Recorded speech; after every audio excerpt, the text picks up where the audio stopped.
Amigas, amigos, olá! Na semana passada, a ONU divulgou o seu Mapa da Fome 2025. A partir dos dados da ONU e de outras fontes de informações, nós podemos refletir sobre a alimentação das populações em 4 cenários distintos. O cenário mundial, onde houve uma pequena melhora da alimentação das pessoas. No cenário africano, a partir dos dados da ONU, a situação é oposta. Houve uma ligeira piora da alimentação das populações. Partindo para países, 2 países. No Brasil, houve uma melhora significativa nos últimos 2 anos. E, finalmente, em Gaza, uma parte da Palestina, onde há uma catástrofe humanitária em curso e agora com um problema crescente ligado à alimentação dessas populações.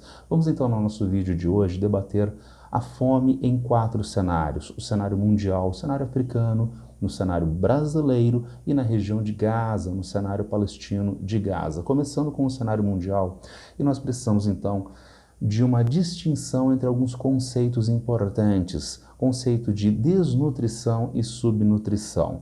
Vejam que a palavrinha desnutrição, com seu prefixo des, acaba suscitando uma ideia equivocada, uma ideia errada. Des suscita a ideia de negação. E daí, desnutrição, a pessoa não está se alimentando. Bom, nessa perspectiva, nós teríamos subnutrição e não desnutrição. Vamos pensar a desnutrição como uma alimentação que não está sendo adequada. Desnutrição é um conceito maior, amplo, um guarda-chuva embaixo do qual se encontra um pedacinho que é a dita subnutrição. Portanto, desnutrição. Desnutrição pode se manifestar a partir, sim, de subnutrição. A pessoa está ingerindo calorias e nutrientes em geral abaixo das suas necessidades diárias, mas desnutrição relacionada à deficiência de micronutrientes especificamente. E ainda vejam, sobre a alimentação. Então, a alimentação não está sendo adequada porque a pessoa está se alimentando em excesso, causando problemas de saúde ligados à obesidade. E hoje nós temos a desnutrição fortemente ligada à obesidade, principalmente pelo consumo dos chamados ultraprocessados, que leva então a este problema de desnutrição, grave problema de alcance internacional mundial. E a subnutrição, como eu disse, é um recorte da desnutrição. Subnutrição como deficiência calórica, né, de um ou mais nutrientes essenciais para o organismo, ou dificuldades de utilização pelo organismo destes nutrientes. Sendo que a ONU utiliza principalmente o conceito de subnutrição, por exemplo, no Mapa da Fome, o chamado Mapa da Fome da ONU, que a gente vai ver na sequência, usa subnutrição como forma de categorização dos países, tudo bem? Bom, e dentro dessa perspectiva dos dados da ONU, a partir da lógica de subnutrição, como tem se comportado em escala mundial a alimentação das populações? Bem, vejam, a partir desse gráfico que eu tirei da própria ONU, nós temos uma década perdida de combate à fome. Uma década perdida por quê? De 2009 até 2019, nós temos aí 10 anos com uma relativa estagnação da redução da fome em escala mundial. Depois, de 2019 até 2022, com a entrada da Covid-19, nós temos um aumento significativo da fome para patamares muito mais altos. Nós voltamos aos mesmos patamares da década de 2000.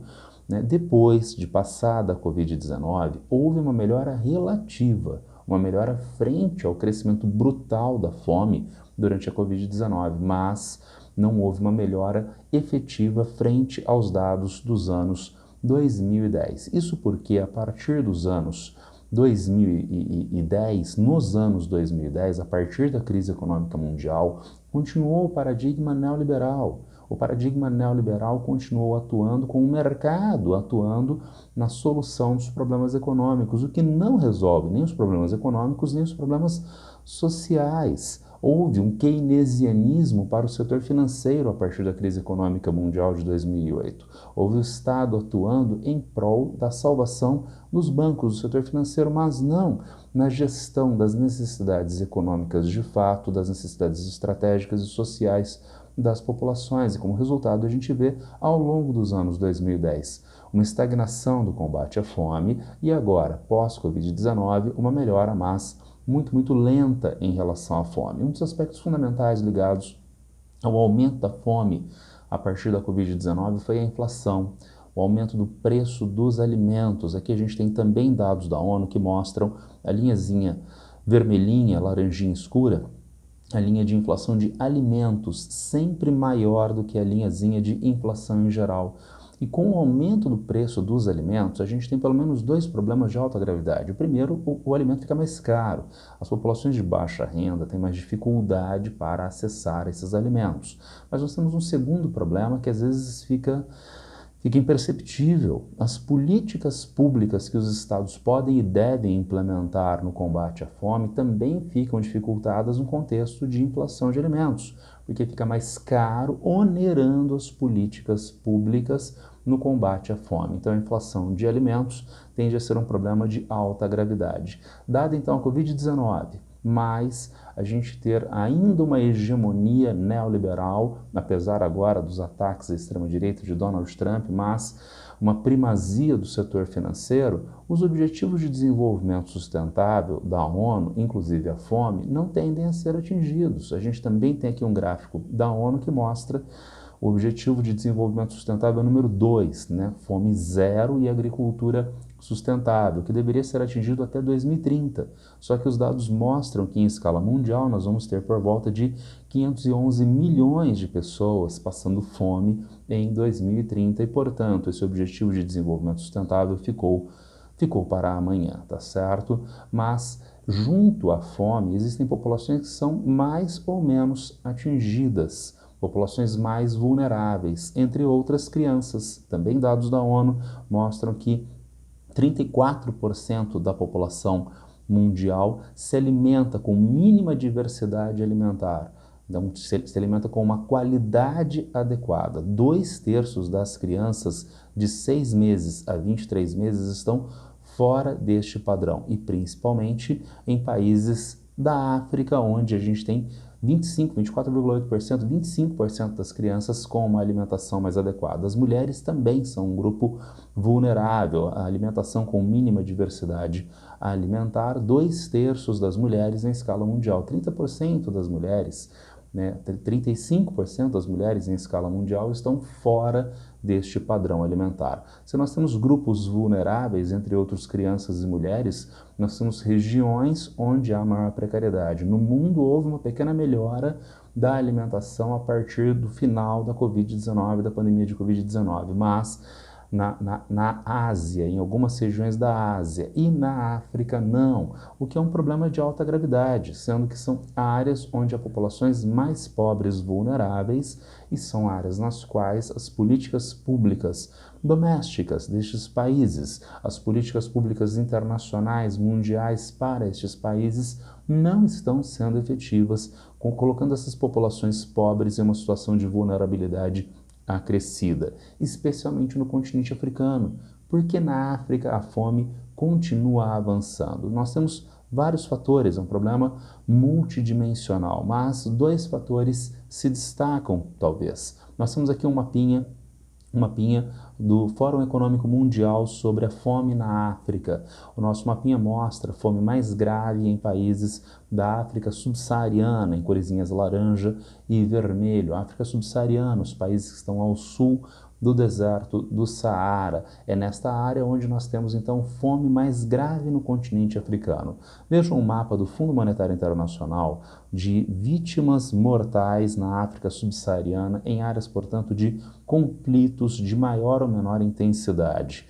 Então, nós temos uma relativa coincidência. Esses conflitos armados, a ação de milícias, de controle territorial, a ação de grupos terroristas, conflitos civis, guerras entre países, contribui para aumento da fome no continente africano. E ainda notem que o Sudão não aparece no nosso mapa do Fundo Monetário Internacional, porque ele só está focando na África subsaariana. O Sudão está em guerra civil nos últimos anos e é, portanto, um fator de avanço da fome também junto à população sudanesa. Não são só os conflitos que contribuem para este avanço da fome, mas as mudanças climáticas. Nós temos aqui um mapinha que mostra a resiliência climática. Índice de resiliência climática é uma medida composta que avalia a capacidade de um país de se preparar, resistir, responder e se recuperar dos impactos das mudanças climáticas. Notem que a resiliência climática é muito mais baixa em países principalmente da África Central, na África subsaariana, mas principalmente na África Central. Portanto, a agricultura familiar, a pequena agricultura nesses países acaba sofrendo mais com as mudanças climáticas, sendo que a agricultura familiar, a pequena agricultura, é a principal produtora de alimentos de abastecimento regional. Então nós temos péssimas notícias para o continente africano. Se a média mundial de alimentação melhorou um pouquinho, segundo o último relatório da ONU, na África a situação piorou e por fatores estruturais, inclusive que escapam ao controle das próprias populações africanas no que diz respeito, por exemplo, às mudanças climáticas. Se há notícias ruins para o continente africano, que bom que há notícias boas para o Brasil. O Brasil saiu do mapa da fome, o Brasil saiu do mapa da fome da ONU nesta última edição apresentada agora em 2025. Porque o Brasil entrou no mapa da fome. Para nós averiguarmos isto, vamos pensar em uma outra forma de nós categorizarmos a fome. Além de desnutrição e subnutrição que nós vimos há pouco, o Brasil trabalha muito fortemente com a ideia de segurança e insegurança alimentar, que também está presente na ONU. O mapa da fome da ONU é de subnutrição. A ONU lança ao mesmo tempo um mapa sobre segurança alimentar, que é o mesmo conceito, é basicamente o mesmo conceito que o Brasil utiliza. O que é segurança alimentar? São 4 categorias, uma de segurança alimentar e 3 categorias de insegurança alimentar. Segurança alimentar, a pessoa, a família tem acesso a alimentos em quantidade e qualidade, sem onerar financeiramente outras necessidades econômicas fundamentais para a cidadania. Então veja, a pessoa está comendo arrozinho, feijãozinho, bifinho, a pessoa não é vegana, a pessoa está comendo a saladinha, então ela está comendo em qualidade os grupos nutricionais necessários para a sua alimentação, em qualidade e em quantidade, as calorias necessárias. A pessoa faz isto comprometendo uma parte dos seus recursos financeiros, a família faz isso comprometendo parte da sua renda, mas isto não onera, isto não prejudica a família, a pessoa, pagar o transporte, pagar o aluguel, pagar a conta de energia e assim por diante. Portanto, essa pessoa, essa família estaria então em segurança alimentar. Daí nós entramos nas categorias de insegurança alimentar, insegurança alimentar leve. A alimentação em quantidade continua dada, calorias, mas a perspectiva de problemas econômicos e sociais, mudando as estratégias alimentares dessas pessoas, o que faz com que a qualidade alimentar, os nutrientes necessários à alimentação já sejam precarizados. Insegurança alimentar leve. Avançamos para a insegurança alimentar moderada. Não há qualidade e nem quantidade de alimentos para as necessidades das pessoas, mas na família, os adultos não comem. Os adultos estão em insuficiência calórica para as crianças terem abastecimento alimentar mais adequado. Quando a gente chega na insegurança alimentar grave, existe então uma homogeneização. Não existe a quantidade necessária de alimentos, tanto para os adultos na família, quanto para as crianças na família. Daí temos então as 4 categorias, uma de segurança alimentar, 3 de insegurança alimentar. Como isso vai se comportar no Brasil nos últimos anos? Nós temos aqui os dados da PNAD, a Pesquisa Nacional de Amostra Domiciliar, de 2004, de 2009, de 2013. Em 2017 e 2018, a questão alimentar foi averiguada pela POF, a Pesquisa de Orçamento Familiar, e em 2023 ela voltou à PNAD, a PNAD contínua em 2023. Notem que nós temos à esquerda segurança alimentar, que vinha melhorando, olha, de 2004 até 2013. Daí em 2017 e 2018 uma queda significativa e nós voltamos a patamares mais elevados, 72,4% em 2023. Nós temos então uma situação inversa na insegurança alimentar. Notem a insegurança alimentar diminuindo Entre 2004, em segurança alimentar leve, por exemplo, entre 2004 e 2013, em 2017 e 2018 ela dá um salto e tende a cair novamente em 2013. E o que aconteceu com o Brasil para que a partir da PNAD de 2017 e 2018 nós tenhamos isto? Como a gente caminha para esse desastre? O desastre foi produzido em governos Temer e Bolsonaro, né? E daí a ideia, não, foi a Covid-19 que gerou essa fome no Brasil. Não, não foi a Covid-19. A Covid-19 era uma tempestade. Só que a gente tem um barquinho indo em direção à tempestade. Nós temos alguns barquinhos, países indo em direção à tempestade. Alguns barquinhos reforçam a sua infraestrutura, preparam melhor o seu pessoal técnico e enfrentam bem a tempestade. Alguns países não se preocupam com a infraestrutura do barco. Alguns países não preparam o pessoal e, consequentemente, a tempestade afunda essas embarcações. A culpa não é da tempestade. A culpa é da maneira como nós chegamos à tempestade. O que suscita a ideia, frequentemente estúpida, de cisne negro. Ninguém poderia imaginar que essa Covid-19 apareceria. Não, não. Se o país está melhor preparado, ele enfrenta adversidades, inclusive climáticas, inclusive catástrofes, inclusive pandêmicas, muito melhor do que se ele está mais despreparado. Nós estávamos terrivelmente despreparados e continuamos terrivelmente despreparados durante a Covid-19. E por quê? Vejam, em 2016 foi aprovada a PEC 241 no Senado, a chamada PEC do teto dos gastos. Isso era um absurdo, limitando os gastos do governo federal, que seriam reajustados, aumentados de um ano para o outro, apenas com a inflação. Portanto, sem aumento real. Notem a inconsistência dessa proposta de emenda constitucional que ficou em vigor até o final do governo Bolsonaro, porque através dessa PEC a gente tem um limite de gastos que não é aumentado em termos reais. O Brasil não é um país que já atravessou transição demográfica e, portanto, nós temos uma população crescendo e nós precisamos, portanto, de mais hospitais com mais leitos de maternidade, a gente precisa de mais creches, mais escolas, mais atendimento no Sistema Único de Saúde e assim sucessivamente. E, portanto, nós precisamos aumentar os gastos, principalmente de caráter social. Só que com a PEC esses gastos ficam na prática congelados frente ao aumento da demanda de uma população em crescimento. Isso é um primeiro fator gravíssimo de vulnerabilidade, mas que se soma em 2018 a uma inflexão nos patamares de segurança alimentar que foi captado pela POF. Então vejam, a gente já tem um desdobramento desses problemas ligados ao mercadismo aqui no Brasil, ao neoliberalismo brasileiro, na pesquisa POF 2017-2018, como nós vimos no slide anterior. 2019 já é governo Bolsonaro, já abandonamos o governo Temer, agora já é governo Bolsonaro, onde há extinção do Conselho Nacional de Segurança Alimentar e Nutricional, o CONSEA. Em 2021 existe a medida provisória 1061, que extingue o Bolsa Família e coloca no seu lugar o patético programa Auxílio Brasil. Né? Esse programa estourou com o Cadastro Único do Brasil e foi utilizado eleitoralmente nas últimas eleições presidenciais. Além disso, nós tivemos a MP que extinguiu o PAA, o Programa de Aquisição de Alimentos. Então, com tudo isso, nós estávamos crescentemente enfraquecidos para enfrentar uma Covid-19 e ao longo da Covid-19, por exemplo, em 2021, vem essas medidas patéticas de governo Bolsonaro. E por isso a gente teve um aumento tão significativo da fome aqui no Brasil, no ano de 2022, 2023, nós temos metade da população brasileira em algum grau de insegurança alimentar, leve, moderada ou grave. Nós tínhamos mais de 30 milhões de pessoas no Brasil no final do governo Bolsonaro em insegurança alimentar grave, 30 milhões de pessoas. Daí veio o ano de 2023 em governo Lula, o que aconteceu já em 2023, retomada do CONSEA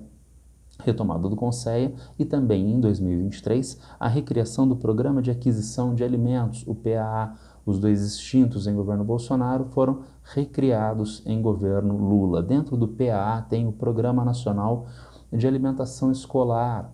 Havia um congelamento de repasse de verbas para esse Programa Nacional de Alimentação Escolar nos últimos anos. Em 2023 houve um aumento, veja, 2022 4 bilhões de reais destinados à alimentação escolar, e em 2023 subiu para 5,5 bilhões. Mais ainda, dentro desse programa, 30% da merenda escolar adquirida junto à agricultura familiar regional. Isso gera um grande benefício socioeconômico e socioambiental, porque é uma agricultura de menor impacto ambiental e é um agricultor que tem dificuldade de colocar os seus produtos no mercado e, portanto, através dessas compras governamentais, ele consegue viabilizar mercado para se manter com dignidade no campo. Isso também acaba refletindo na segurança alimentar, porque, contraintuitivamente, a segurança alimentar na cidade é frequentemente maior do que no campo, porque a renda é um fator fundamental de segurança alimentar, além do acesso à diversidade de alimentos. Eu tenho renda, eu posso passar no supermercado aqui perto de casa e comprar um monte de alimentos de diferentes tipos.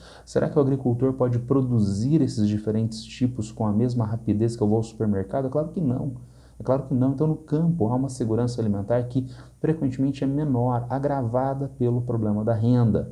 Através de um programa como esse, a gente tem a compra pelo governo, pela prefeitura com verbas do governo federal. A compra pelo poder público de produtos vindos da agricultura familiar, garantindo renda para este produtor rural que viabiliza, portanto, as suas necessidades, entre outras, alimentares. E tem ainda os estoques reguladores, que é um setor mais grave de ser remontado depois do desmonte em governos Temer-Bolsonaro. Por que estoques reguladores?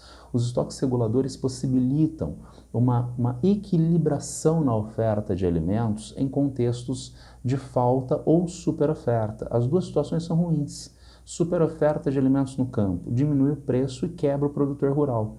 E daí a gente não tem produção para os próximos anos. Suboferta. Houve guerra da Ucrânia, houve Covid-19, houve problemas climáticos. Então, com uma oferta menor, os preços aumentam. Como regular isto? Com uma represazinha. Você guarda alimentos no período de maior oferta, não prejudicando, portanto, preços muito baixos para o produtor rural. E quando há problemas de abastecimento, você desova esses estoques reguladores e viabiliza o acesso desses alimentos para a população sem aumento de preços. Os estoques reguladores são fundamentais e eles são viabilizados pelo poder público. O que aconteceu com os estoques reguladores? A gente tem aqui alguns dados do UOL que mostram que até 2022 os estoques reguladores de milho chegaram a patamares mínimos, retomados a partir de 2023, agora em 2024 com alguma redução. Os estoques reguladores de arroz chegaram a patamares mínimos em 2022. Em 2023 estava zerado, primeiro ano do governo Lula, estava zerado, né? Então os estoques reguladores são fundamentais, foram gravemente dilapidados a partir de governos Temer e Bolsonaro. Isso é muito difícil de ser reconstituído agora, é difícil de ser reconstituído porque acabamos de ver, por exemplo, a inflação de alimentos persistente em escala mundial. Isso significa que a relação oferta e demanda de alimentos ainda não está em equilibração e, portanto, é difícil compor esses estoques. Como eu falei há pouco, quando há superoferta, o governo compra para formar esses estoques. Né? Não está havendo superofertas de diferentes produtos agrícolas. O governo então não pode parir arroz do nada, não pode parir milho do nada. E, portanto, é difícil fazer essa reconstituição. O estoque regulador é fundamental, precisa ser mantido, porque desfeito ele é muito difícil de ser reconstituído. Apesar do problema na reconstituição dos nossos estoques reguladores, os diferentes outros programas viabilizados pelo governo federal contribuíram, junto com o crescimento da atividade econômica e empregabilidade, aumentar a renda, o Brasil sair do mapa da fome. Período 2022-2024, dados divulgados agora pela ONU no meio do ano, mostram o Brasil em subnutrição abaixo de 2,5%. Patamar de subnutrição abaixo de 2,5% é considerado fora do mapa da fome da ONU. Então, uma pequena melhora em escala mundial da alimentação, uma piora para o continente africano e uma grande melhora para o Brasil na alimentação nos últimos anos? Podemos fechar o nosso vídeo com Gaza, onde nós vivemos uma série de problemas do genocídio implementado pelo Estado de Israel contra as populações palestinas de Gaza, que agora se manifesta, entre outros, no problema da fome. Em Gaza, onde nós passamos a ter mais recentemente a imposição por Israel e também em alinhamento com o governo americano de uma agência, a Fundação Humanitária de Gaza, não sei por que ter esse nome, humanitária, que é uma agência privada, é uma entidade de direito privado sediada nos Estados Unidos, que recebe verbas de uma maneira pouco transparente, mas as verbas são aparentemente público-governamentais dos Estados Unidos e de Israel para o fornecimento de ajuda humanitária e, em especial, de alimentos para a população de Gaza. Em quantos pontos na faixa de Gaza? Está marcado aqui no nosso mapa, são 4 pontos. Em toda a faixa de Gaza, nós temos 4 pontos de distribuição de alimentos por parte dessa instância que hoje é a principal fornecedora de alimentos na região de Gaza. Como resultado, o que acontece? Vejam no depoimento do artigo do Médicos Sem Fronteiras, né? As pessoas precisam chegar a estes pontos de distribuição. Tem um horário para a chegada nesses pontos de distribuição. E elas vão passando, então, por zonas de controle. Se elas chegam muito cedo e se aglomeram nessas áreas de controle, elas são objeto de tiros pelas forças de Israel, que temem pela sua segurança. Se elas chegam no horário em quantidade muito grande, é um problema de fome, gente, e massas de populações. Então ela começa a pressionar as infraestruturas, as grades, as proteções, e são também alvejadas pelas forças de Israel, pelo exército de Israel. É, portanto, um matadouro de gente. Nós já temos mais de 1.000 pessoas que morreram nos últimos meses nesses centros de busca de comida, criando, portanto, uma situação sui generis. Ou você morre de fome, ou você vai a essas armadilhas, centros de distribuição de comida, e morre por tiros pelo exército de Israel. Isto ajuda a explicar a condição lamentável da população palestina de Gaza na atualidade. Segundo a reportagem da Lancet, revista médica especializada, nós temos uma diminuição da expectativa de vida de 34,9 anos na região da faixa de Gaza a partir do início do conflito com Israel. Redução da expectativa de vida de 35 anos praticamente. E agora, em grande parte, devido a esta precariedade de fornecimento de alimentos, essas armadilhas de centro de distribuição de Israel com o apoio dos Estados Unidos. Era isso para hoje, o nosso videozinho rápido acerca da alimentação em escala mundial. Melhora no mundo, melhora no Brasil, piora na África, é uma situação catastrófica na região da faixa de Gaza. Quem tiver algum problema, alguma dúvida, já sabe, é só me encontrar a qualquer tempo nas redes sociais. Abraço para todas e todos e boa sorte.